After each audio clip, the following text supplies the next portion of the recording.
आप सभी का हमारे चैनल मधुर आवाज़ में हार्दिक स्वागत है। अगर आपको हमारी आज की कहानी अच्छी लगे तो चैनल को लाइक, शेयर एंड सब्सक्राइब करना ना भूलें। शर्मिला जी के दो बेटे थे, बड़ा माधव और छोटा श्यामू। शुरू से ही परिवार में माधव सबको सबसे ज़्यादा प्यार मिला और इसका कारण ये है कि वो लंबे समय बाद घर में कोई छोटा बच्चा आया तो पहले बच्चे को सबका प्यार मिला और यही चीज़ें आगे चलती रहीं। हालांकि शर्मिला जी उनके पति राजेश जी अपने बेटे श्यामू को उतना ही प्यार करते जितना बड़ा बेटे को करते, लेकिन फिर भी श्यामू को कहीं ना कहीं दूसरों के सामने ये महसूस होता कि सब लोग उसके बड़े भाई को ज़्यादा प्यार करते हैं और उसे कम। लेकिन जब भी श्यामू के लिए कोई कुछ कहता तो उसके माँ बाप आगे बढ़कर खुद जवाब दे दिया करते और श्यामू की तरफदारी करते। इससे श्यामू अपने माँ बाप के करीब था, जबकि माधव से अपने सभी रिश्तेदारों के आसपास घूमता रहता, लेकिन अपने माँ बाप से अधिकतर दूर रहता। यहाँ तक कि उसकी 10वीं की पढ़ाई भी उसने अपनी बुआ के यहाँ से पूरी की थी। लेकिन अब शर्मिला जी और राजेश जी ने माधव को अपने घर बुला लिया था और उसकी बुआ को कह दिया था कि आगे की पढ़ाई माधव यहीं करेगा। माधव को अब अपने माँ बाप के पास रहना बिल्कुल भी नहीं भाता था, क्योंकि वो अपनी बुआ के पास शहर में ही रहता था। इसीलिए उसे गांव की ज़िंदगी बिल्कुल रास नहीं आती। अब तो अपनी पढ़ाई पूरी करने के लिए माधव ने जैसे ही संभव हुआ अपने माँ बाप को मनाया कि मैं अपनी बाकी की पढ़ाई भी बुआ के यहाँ रहकर पूरी कर लेता हूँ। फिर जब मेरी पढ़ाई पूरी हो जाएगी तो उसके बाद मैं यहाँ आ जाऊँगा। जब बेटे ने बहुत जिद की तब माँ बाप तो नहीं भेजना चाहते थे, लेकिन दादा दादी ने अपने पोते की तरफदारी की और आखिरकार माधव को फिर से शहर भेज दिया। इधर श्यामू अपने माँ बाप के पास रहकर अपनी पढ़ाई पूरी कर रहा था। क्योंकि श्यामू माधव से छोटा था, इसलिए अभी श्यामू 10वीं की कक्षा में था और माधव 12वीं कक्षा में था कि तभी उन दिनों माधव के दादा दादी की तबीयत ठीक नहीं रहती, जिसके चलते उनका इलाज कराने के लिए राजेश जी को हर हफ्ते शहर जाना पड़ता और आज भी वे अपने पिताजी को लेकर अस्पताल गए हुए थे कि अस्पताल से वापस लौटते वक्त उनकी गाड़ी का एक्सीडेंट हो गया और वो इस दुनिया को छोड़कर चल बसे। इधर राजेश जी और उनके माता पिता की मृत्यु की खबर जैसे ही शर्मिला जी को मिली तो उनके पैरों तले ज़मीन खिसक गई। बेचारी खुद को संभाल नहीं पा रही थी। उन्हें यकीन नहीं हो रहा था कि कैसे कुछ पल में उनकी पूरी ज़िंदगी बदल गई। उनकी सारी खुशियाँ उनसे छिन गईं। अभी सुबह तक जिस घर में हंसी चिट हो रही थी, शाम तक उस घर में मातम पसर गया। चारों ओर बस रोने चीखने की आवाज़ें आ रही थी। बेचारी शर्मिला जी खुद को संभाल नहीं पा रही थी। उनकी आंखों के आंसू थे कि रुकने का नाम नहीं ले रहे थे। एक साथ उन्होंने अपने सभी को खोल दिया। उनके पास ससुर जी, जो कि उनके लिए माता पिता से कम नहीं थे, और उनके साथ ही उन्होंने अपने जीवन साथी को खो दिया, जिसने जीवन के हर सुख दुख में उसका साथ दिया। बेचारी शर्मिला जी का तो रो रो कर बुरा हाल था। रिश्तेदार आए और एक दिन के लिए सब रुके। इधर शर्मिला जी नंद भी अपने भतीजे को लेकर घर पहुंची।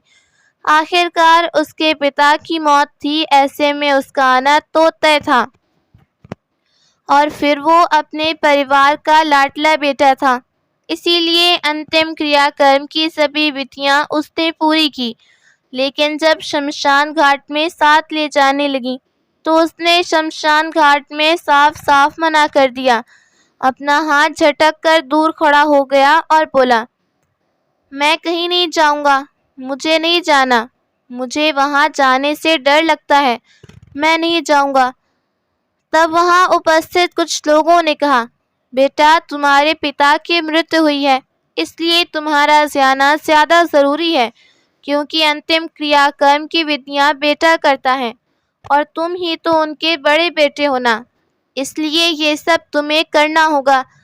तब वो बोला, मुझे नहीं पता कि कौन करेगा कौन नहीं, मुझे बस इतना पता है कि मैं नहीं करूँगा। ये सब मुझसे नहीं होगा, जैसे ठीक लगे आप लोग करो, किसी से भी करवा दो पर मैं नहीं जाऊँगा। इतना कहकर वो दौड़कर अंदर चला गया। ये सब देखकर शर्मिला जी स्तब्ध रह गईं और रोने लगीं कि उनका बेटा अपने पिता की आखिरी यात्रा में शामिल होने को तैयार नहीं। अब सब लोग सोचने लगे कि माधव ने तो हाथ झाड़ लिए, अब राजेश जी के अंतिम क्रियाकर्म का क्या होगा, कौन करेगा। तभी श्यामू आगे बढ़कर अपनी आंखों के आंसू पोंछता हुआ बोला, काका मैं करूँगा अपने पापा का क्रियाकर्म, मुझे बताइए सब कैसे करना है। मैं उनका बड़ा बेटा नहीं लेकिन उन्हीं का बेटा हूँ ना, तो क्या मुझे हक नहीं कि मैं अपने पापा की आत्मा को शांति के लिए पूजा पाठ करूं। तब श्यामू ने अपने पिता का अंतिम क्रियाकर्म किया। ये देख शर्मिला जी आश्चर्यचकित थी। एक तो वैसे ही मुसीबतों का पहाड़ था, वो खुद को संभाल नहीं पा रही थी और इस मुसीबत भरे समय में अपने बेटे का ऐसा बर्ताव उनकी कल्पना के परे था। लेकिन कुछ लोगों ने समझाया कि कोई बात नहीं, माधव छोटा बच्चा है, डर गया होगा शमशान के नाम से, इसलिए तुम ज़्यादा परेशान मत हो, धीरे धीरे सब समझ जाएगा। सभी रिश्तेदार दिन भर रहे लेकिन उसी दिन सब वापस चले गए। अब घर पर शर्मिला जी, उनके दोनों बेटे और आस पड़ोस के कुछ व्यक्ति थे। शर्मिला जी खुद को समझाने का प्रयास कर रही थी लेकिन फिर भी समझ नहीं पा रही थी कि आखिर उनका बेटा अपने पिता का अंतिम क्रियाकर्म करने से कैसे मना कर सकता है। आखिर श्यामू भी तो छोटा है, जबकि वो माधव से छोटा है, लेकिन फिर भी उसने आगे बढ़कर अपना फर्ज निभाया, अपने पिता की चिता को आग दी। चाहता तो श्यामू भी माधव से पहले डर कर बैठ जाता, लेकिन उसने फर्ज निभाया, वो पीछे नहीं हटा। और इधर माधव डर का बहाना बनाकर अपने कमरे में बैठ गया। दुख, परेशानी और चिंता के साथ साथ समय चले जा रहा था और समय के साथ साथ शर्मिला जी का दुख, उनकी परेशानियां और चिंताएं दिन प्रतिदिन बढ़ती जा रही थी। जब राजेश जी का अंतिम संस्कार हो गया, उसके बाद सब लोग अपनी जिंदगी में फिर से पहले की तरह व्यस्त हो गए। इधर बड़ा बेटा अपनी बुआ के पास चला गया, श्यामू अपनी माँ के पास था। अब शर्मिला जी क्या ही करती समझ नहीं पा रही थी, क्योंकि राजेश जी के रहते उन्होंने कभी घर के बाहर कदम भी नहीं रखा। फिर एकदम से सब कुछ कैसे कर पाती। घर का खर्च चलाने के लिए उनके पास 1 रुपए भी नहीं था। वो तो शुक्र है ईश्वर का कि उन्हें राजेश जी के बैग में कुछ पैसे मिल गए, जो शायद वो बैंक में जमा करने वाले थे लेकिन गए नहीं। उन्हीं पैसों की बदौलत अभी तक उनके घर का खर्च चल रहा था, लेकिन आगे के लिए तो सोचना था। हमेशा के लिए तो वो पैसे नहीं रह सकते। तो बस यही सब सोचते हुए शर्मिला ने श्यामू को अपने साथ दिया और खुद ही काम करने में जुट गई। उन्होंने फ़ोन करके माधव को गांव बुलाने को कहा, बेटा अब तो तेरे पापा नहीं है, मैं अकेली क्या क्या करूँगी, तू मेरा सहारा है। और अभी तेरा छोटा भाई है, तू भी गांव आजा, तीनों माँ बेटे मिलकर कुछ न कुछ कर लेंगे। कम से कम इतनी परेशानी नहीं झेलनी पड़ेगी। कुछ तुम करना, कुछ मैं करूँगी, तीनों माँ बेटे मिलकर जीवन गुजार लेंगे। माधव ने साफ साफ कहा, देखो माँ, गांव के खेतों के काम नहीं होते मुझसे, मैं कोई काम नहीं करूँगा, मैं बुआ के पास रहूँगा। लेकिन इधर ये सब बातें सुनकर माधव की बुआ सोचने लगी कि अब वो उसे कैसे पढ़ाएगी, क्योंकि जब तक माधव के पिता जीवित थे माधव का हर महीने का खर्च अपनी बहन को भेज दिया करते। लेकिन अब तो माधव के पिता नहीं रहे तो वो कैसे अपने भतीजे को पढ़ाएगी। उसने माधव को कहा अब माधव को गांव में रहना चाहिए, अब वो उसे अपने पास नहीं रख पाएगी। माधव के पास कोई और रास्ता नहीं रहा तो वापस गांव अपनी माँ के पास आया, लेकिन पूरा दिन बस पड़ा रहा। श्यामू अपनी माँ का खेत के काम में मदद करता। खेती बाड़ी काम वे संभालते और उसके बाद श्यामू स्कूल में पढ़ने के लिए जाता। पढ़ाई के बाद जो भी समय बचता वो खेतों के काम में दे दिया करता। और काम के चलते इस साल श्यामू की पढ़ाई में बहुत नुकसान हुआ। इस बार का उसका रिजल्ट हर बार से बेकार रहा। श्यामू अपने स्कूल में प्रथम आता, लेकिन इस बार तो केवल पास ही हो सका। शर्मिला जी ने श्यामू की पढ़ाई में इतना नुकसान होते देखा तो उन्होंने श्यामू को खेतों के काम से बिल्कुल अलग कर दिया। पढ़ाई पर ध्यान लगाए और काम की चिंता न करे। शर्मिला जी खुद सब संभाल लेती, लेकिन फिर भी श्यामू ने अपनी माँ को अकेला नहीं छोड़ा। उसने अपनी पढ़ाई के साथ साथ काम के लिए भी समय दिया, सदुपयोग किया। श्यामू ने जरा भी समय फालतू चीज़ों में बर्बाद नहीं किया। और इधर माधव कुछ करता न धरता बस घर में पड़ा रहता। अब तो उसकी 12वीं भी पास हो चुकी थी और उसे कॉलेज में एडमिशन कराने के लिए पैसे चाहिए थे। शर्मिला जी के पास इतने पैसे नहीं थे कि वे उसे गांव से दूर शहर में पढ़ा सकें। माधव से यही कहा, बेटा तेरे पिता नहीं है जो तुम्हारा खर्चा उठा सके। घर की सारी स्थिति तुम्हारे सामने है। 2 वक्त की खाना भी हम अच्छे तरीके से नहीं खा सकते। ऐसे में तुम्हें भला शहर पढ़ने के लिए कैसे भेज सकती हूँ। शहर में रहोगे तो तुम्हारा खाने पहनने हर चीज़ का खर्चा होगा, इतने पैसे कहाँ से आएंगे। लेकिन माधव ने जिद पकड़ी कि मुझे नहीं पता, आगे पढ़ाओ, अपनी पढ़ाई पूरी करनी है। और कैसी माँ हो तुम। अपने बच्चों का पढ़ना लिखाना तो हर माँ बाप का फर्ज होता है, लेकिन तुम तो अपना फर्ज नहीं निभा सकती हो।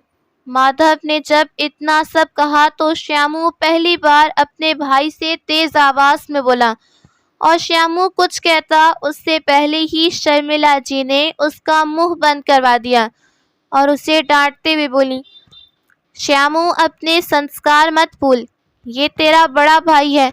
मैंने तुझे संस्कार नहीं दिए कि अपने बड़े भाई से इस तरह बात करें। माफ़ी मांग अपने भाई से।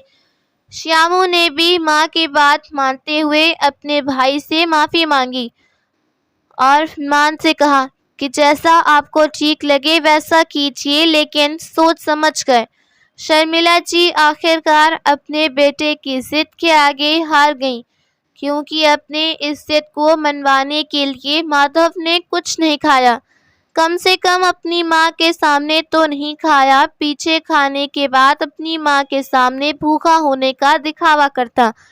और शर्मिला जी बेचारी ममता के चलते अपने बेटे के इन चालाकियों को समझ नहीं पाई और ना ही बेटे का दुख देख पाई। जब उन्हें लगा कि उनका बेटा 2 दिन से भूखा है और उसने कुछ खाया नहीं, तो उन्होंने माधव को खाना खिलाते हुए कहा, अगर तू शहर में पढ़ना चाहता है तो मैं तुझे पढ़ने के लिए भेजूंगी, पर जिद मत कर बेटा, खाना खा ले वरना तबीयत खराब हो जाएगी। इस बात को सुनकर माधव बहुत खुश हुआ, अपनी माँ के हाथ से खाना खाया। अब तो माधव ने शहर में एडमिशन लिया और इधर शर्मिला जी दिन रात खेतों में लगी रहती। उनकी जितनी खेती थी उसके अलावा वे दूसरों के खेतों में मेहनत मजदूरी करने लगीं, ताकि माधव की पढ़ाई के लिए ज़रूरत वाली सभी चीज़ें दिला सकें। इधर श्यामू अपनी माँ की खेती बाड़ी में पूरी मदद करता। उसके बावजूद पूरी रात पढ़ता, अच्छे अंकों से पास होता। शर्मिला जी मेहनत से कमाए रुपए अपने बड़े बेटे को भेज दी और जो कॉलेज माधव ने अपने लिए चुना उस कॉलेज में जाकर माधव की फीस जमा करा दी। साथ ही माधव के रहने का इंतजाम कर दिया। माधव हॉस्टल में रहने लगा। शर्मिला जी अपने बेटे को हॉस्टल में छोड़कर फिर से गांव वापस चली गईं। शर्मिला जी माधव को एक छोटा सा कीपैड फोन दिलाकर आई थी जिससे वो उनसे बात कर सके। लगभग 6 महीने बाद माधव के फोन आने बंद हो गए। यदि शर्मिला जी अपनी तरफ से फोन करती तो माधव अपनी तरफ से कभी फोन नहीं करता। शर्मिला जी 6 महीने बाद बेटे से मिलने उसके हॉस्टल पहुंची। अपनी गठरी में 2 डिब्बे रखे थे, एक में लड्डू और एक में पपड़ी बनाकर अपने बेटे के लिए लेकर गई थी। हॉस्टल में पहुंची तो गार्ड से पूछा। शर्मिला जी ने अपने बेटे का नाम लेकर उनसे कहा तो गार्ड ने उन्हें अंदर जाने दिया। इतनी देर में शर्मिला जी ने देखा कि सामने माधव है, वो भी 4-5 लड़कों के साथ जो दिखने में शर्मिला जी को अच्छे नहीं लगे। जैसे ही माधव की नजर शर्मिला जी पर पड़ी तो दौड़ता हुआ दरवाजे पर आया। अरे आप यहाँ! उसने इधर उधर नजर दौड़ाई और शर्मिला जी को दरवाजे के बाहर ले आया और बोला, अरे माँ, आप यहाँ क्यों चली आई, वो भी बिना बताए। तब शर्मिला जी बोली, बेटा क्या करूं, तुझे तो हमारी याद नहीं आती तो मैंने सोचा कि मैं ही हो आती हूँ, पर तू इतना डरा सा क्यों है, कोई बात हुई है क्या, और तू मुझे बाहर क्यों लाया। तो माधव बोला, अरे कुछ नहीं माँ, यहाँ औरतों को अंदर आने नहीं दिया जाता, इसलिए बाहर ले आया। और आप खामखा मेरे लिए इतनी दूर तक परेशान हुई। माँ, कोई काम था क्या आपको यहाँ, या फिर आप मुझसे मिलने के लिए आई हैं। तो शर्मिला जी ने प्यार से बेटे के सिर पर हाथ फेरा। बेटा, एक माँ के लिए अपने बच्चों को देखने से ज़्यादा ज़रूरी और काम क्या हो सकता है। 6 महीने हो गए तुझे देखे तो बहुत ज़्यादा मन कर रहा था, बस इसीलिए चली आई।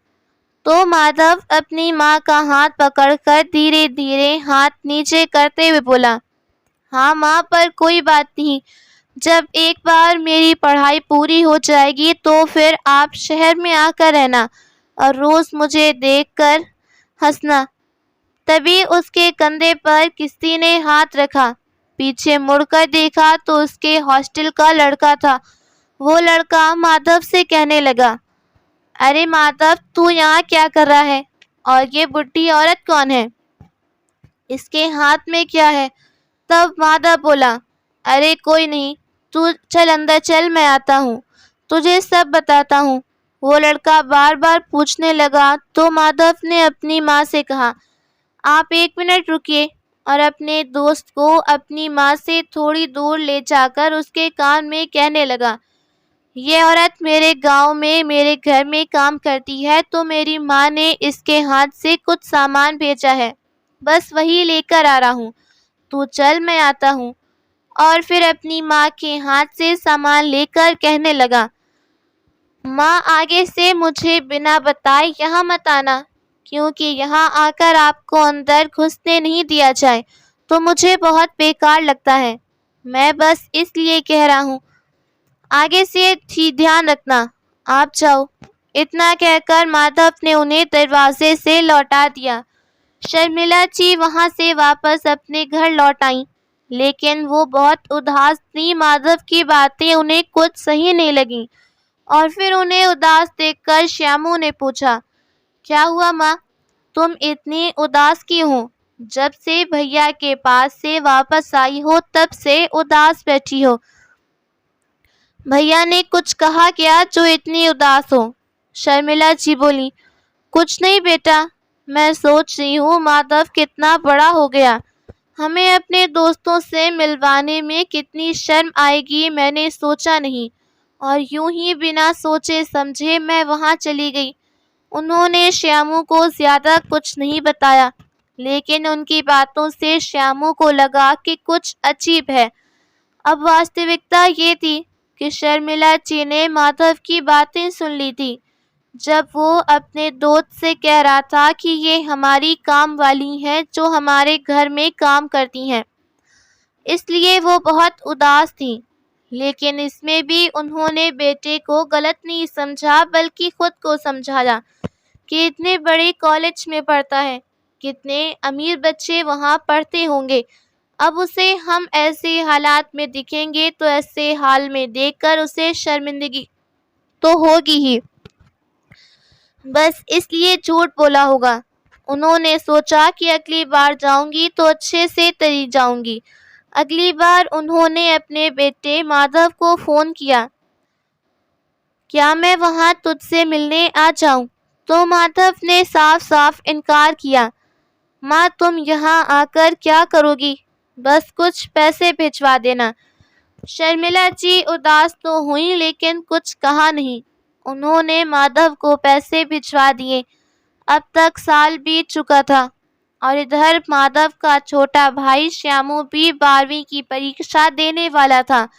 अब श्यामू ने पढ़ाई में पूरा मन लगा दिया, अपना समय बिल्कुल बर्बाद नहीं करता, हर समय पढ़ाई करता और बचा कुचा समय माँ के साथ खेतों में काम करने में बिताता। और इधर माधव अपने यार दोस्तों के साथ आवारागर्दी में लगा रहता। माधव दिन प्रतिदिन अय्याशी करता और इधर श्यामू माँ के लिए और ज़्यादा परवाह करता रहा।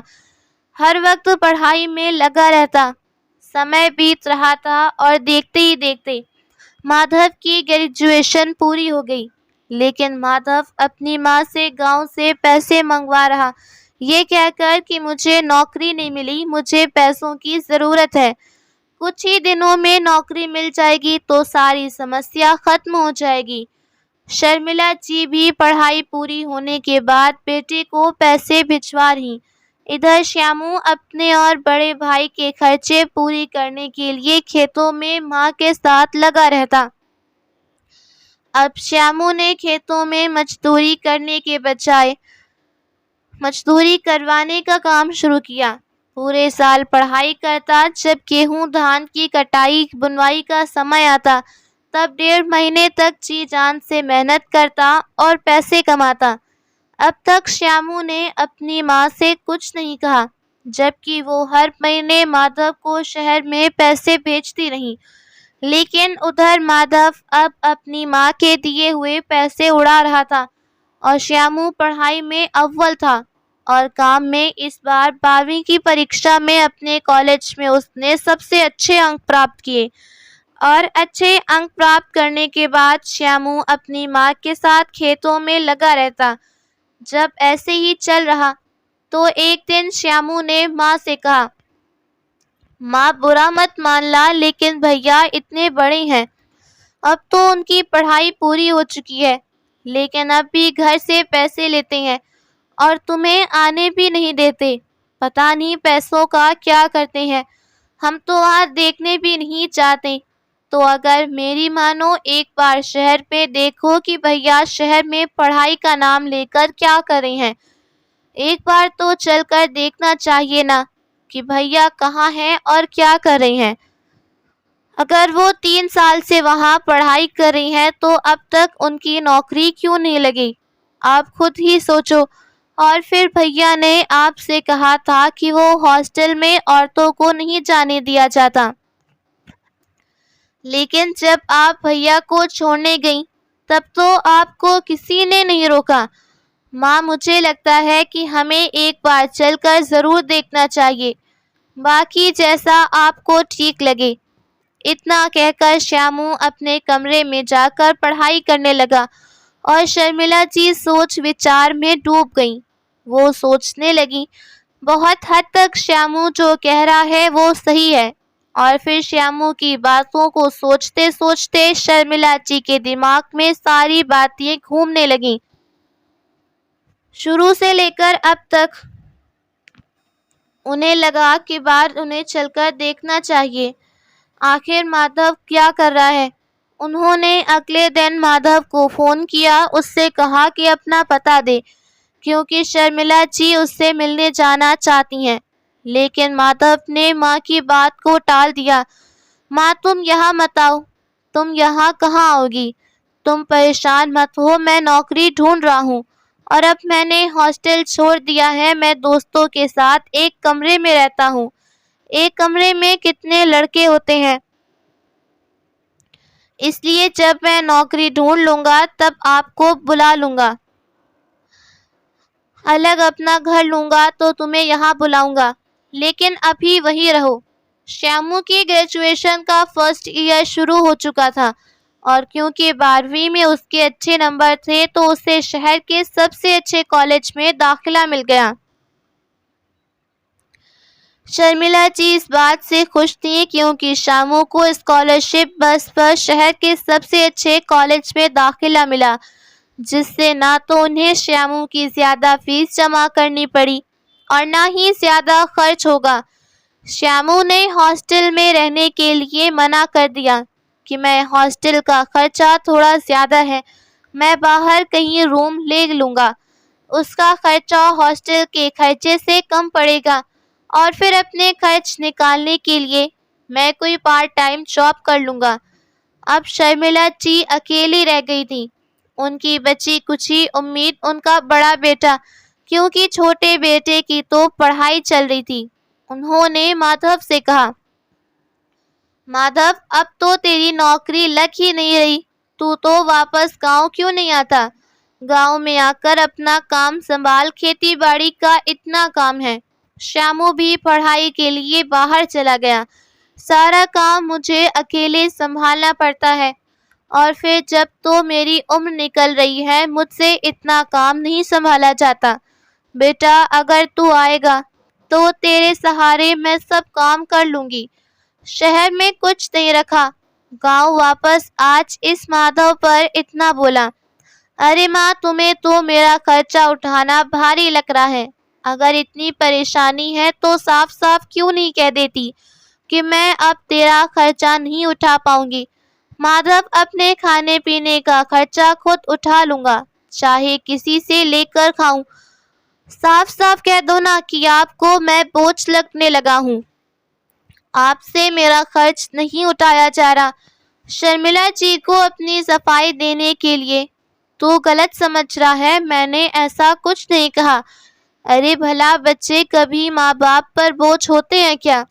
मैंने तो इसलिए कहा कि तेरी नौकरी नहीं लग रही थी और कुछ नहीं, तू मुझे गलत मत समझ। शर्मिला जी बोले जा रही थी, उधर उनके बेटे माधव ने फ़ोन काट दिया। अपनी कॉलेज की छुट्टियों में जब श्यामू वापस आया तो माँ को अपने साथ शहर की ओर ले गया, जहाँ उसका भाई पिछले 3-4 साल से कह रहा था। अब सबसे पहले श्यामू अपनी माँ को लेकर उस हॉस्टल में पहुँचा जहाँ इतने समय से माधव रह रहा था। हॉस्टल में जाने के बाद पता चला कि हॉस्टल में नहीं है। 1 साल बाद उसने हॉस्टल छोड़ दिया था। उसके बाद कहाँ गया और क्या कर रहा है किसी को नहीं पता। लेकिन फाइनल ईयर के कुछ स्टूडेंट से बात करने पर पता चला कि उनमें से एक माधव को जानता है और माधव कहाँ रहता है ये भी जानता है। दरअसल ये माधव का जूनियर था और माधव से उसकी बातचीत होती रहती थी। जब से माधव हॉस्टल से गया उसके बाद से वो कॉलेज बहुत कम आया करता था। कभी आता तो अपने दोस्तों के साथ आवारागर्दी करता। शर्मिला जी को बहुत बुरा लगा। उन्होंने उस लड़के से पूछा कि माधव कहाँ रहता है। माधव के घर का नया पता लेकर श्यामू और उसकी माँ माधव के घर के लिए चल दिए। कुछ समय बाद वे लोग एक बड़ी बिल्डिंग पास पहुँचे।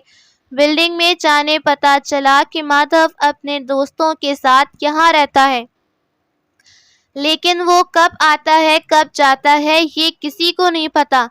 हर वक्त कहीं न कहीं घूमता रहता है और कई बार तो कई दिन तक घर के बाहर ही रहता है। अब श्यामू और शर्मिला जी क्या करते? बेचारे दोनों उसके घर का पता लेकर उस फ्लोर पर उसी जगह चले गए।